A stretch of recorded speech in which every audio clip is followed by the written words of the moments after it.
नमस्कार दोस्तों, आज बात करते हैं कि आखिरकार गाजा के लोगों ने हमास के खिलाफ आंदोलन कर ही दिया। मुझे इस बात को लेकर एक पुराना गाना याद आया कि सब कुछ लुटा के होश में आए तो क्या किया। यानी अब जब इतना नष्ट हो गया, विध्वंस हो गया, सारा कुछ गाजा नष्ट हो गया, इसके बाद आपने हमास के खिलाफ आंदोलन शुरू किया, तो अब क्या इससे फायदा होगा। तो चलिए इस पूरे घटनाक्रम को समझने की कोशिश करते हैं।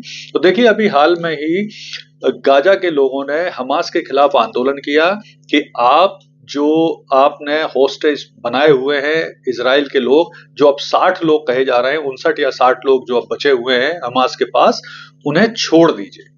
तो आखिर वो कारण को समझने की कोशिश करते हैं कि क्यों आंदोलन पर विवश हुए, और थोड़ा सा देखते हैं कि आखिर ये जो हमास और इजराइल के बीच में युद्ध हुआ है उसके घटनाक्रम को भी समझते हैं। तो देखिए, 7 अक्टूबर 2023 को हमास ने इजराइल पर आक्रमण किया था और 1200 इजरायलियों को मार दिया था। इसके बाद से लेकर लगभग अब 500 दिन हो चुके हैं। इजराइल गाजा के 50,000 लोगों को मार चुका है। गाजा में 21 लाख जनसंख्या थी, उसमें से 50,000 अब मार चुका है। 75% बिल्डिंगें नष्ट कर चुका है गाजा की इजराइल।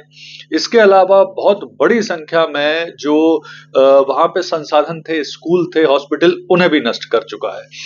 और सबसे बड़ी चीज ये हो रही है कि ये युद्ध एक्चुअली में खत्म ही नहीं हो रहा, और लगातार इजराइल गाजा की जो जनसंख्या है उसे एक स्थान से दूसरे स्थान पर डिस्प्लेस कर रहा है गाजा में। वो कभी उनको बोलता है कि आप रफा चले जाओ, फिर जबालिया चले जाओ, फिर खान यूनिस चले जाओ, फिर वापस आ जाओ, तो उनको बहुत बुरी तरह से परेशान भी कर रहा है। तो कुल मिला के जो अब परेशान और त्रस्त हो चुकी है गाजा की जनता, उसने अब हमास के खिलाफ आंदोलन किया है, उसकी जिद के खिलाफ आंदोलन करना शुरू किया है कि जो पिछले महीने युद्ध विराम हुआ था, जिसमें यह तय हुआ था कि हमास अब होस्टेज छोड़ेगा, और वो अब छोड़ नहीं रहा है। इस बात से पुनः इजराइल ने अटैक जो सीज फायर है उसे वायलेट करके, उसे खत्म करके पुनः गाजा पे अटैक शुरू कर दिया है। अमेरिका का, ट्रंप का उन्हें पूरा समर्थन है। तो वो कारण क्या है, एक बार में जल्दी से समझ लेते हैं। तो देखिए, सबसे बड़ी चीज तो यह है कि इजराइल ने आरोप लगाया कि हमास युद्ध विराम का इस्तेमाल अपनी शक्ति को बढ़ाने में कर रहा है, ना कि होस्टेज छोड़ने और जो युद्ध विराम की शर्तें हैं उनका पालन करने के लिए। दूसरा, ट्रंप ने साफ धमकी दी है हमास को कि वो अगर होस्टेज को नहीं छोड़ेंगे तो वो उनके खिलाफ कड़ी कार्रवाई करेंगे। यूएस का पूरा समर्थन इजराइल के साथ है। विश्व जनमत जो काफी लंबे समय तक गाजा और उनके लोगों के साथ था, वो भी अब सहानुभूति खोता जा रहा है। ये बात भी अब समझ में आ रही है, क्योंकि जो बड़ी संख्या में सहायता पहुंच रही थी गाजा में, अब उसमें भी बहुत ज्यादा गिरावट आने लगी है। इसके अलावा जो अल जजीरा है, जो लगातार इस घटना को दिखाता रहा है, तो गाजा के लोग अब इसका भी विरोध करने लगे। फिर आगे अब जो इजराइल आक्रमण कर रहा है, तो इजराइल का कहना वो और भयंकर आक्रमण करेगा और बाकी बचे हुए गाजा को भी नष्ट कर सकता है। इसके अलावा जो परेशानी आ रही है, इजराइल ने गाजा की बहुत बड़ी मात्रा में सप्लाई रोक दी है, तो गाजा में खाने पीने, दवाइयों और अन्य संसाधनों का बहुत कमी हो गई है।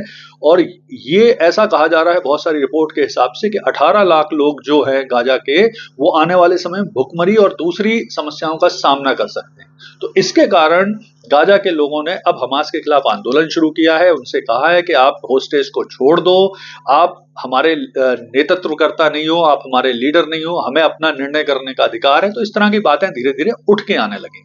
तो अब इस चीज का भविष्य क्या हो सकता है, तो उसको समझने से पहले मैं आपको छोटा सा एक स्थिति बताता हूं फिलिस्तीन की। देखिए, फिलिस्तीन के दो पार्ट हैं फिलहाल जो इजराइल क्षेत्र में है। एक पार्ट है गाजा और दूसरा पार्ट है वेस्ट बैंक। तो वेस्ट बैंक में बेसिकली पीएलओ, फिलिस्तीन लिबरेशन आर्मी का शासन है, जो ज्यादा राजनीतिक संगठन है, और वो वेस्ट बैंक शांत क्षेत्र है, वहां कंपैरेटिवली कम गतिविधियां होती हैं आतंकी और दूसरी। जबकि जो गाजा क्षेत्र है, इसमें हमास का शासन है। हमास थोड़ा सा एग्रेसिव तरीके से काम करता है, इसका ही यहाँ राजनीतिक कंट्रोल है, लेकिन ये आतंकी गतिविधियां, इजराइल पर अटैक, मिसाइल अटैक, ये सब करता है। तो ये दोनों क्षेत्रों में अंतर है। वेस्ट बैंक शांत है और गाजा में निरंतर इस तरह की एक्टिविटी होती है, जिसके कारण इजराइल ने गाजा को लगभग नष्ट ही कर दिया। तो भविष्य क्या हो सकता है, तो अब मान के चलिए कि अगर एक बार अब आंदोलन शुरू हुआ है हमास के खिलाफ, तो निश्चित तौर पे आगे ये आंदोलन बढ़ेगा और किसी भी देश की दिशा दशा को बदलने में जन आंदोलन बहुत महत्वपूर्ण भूमिका निभाते हैं।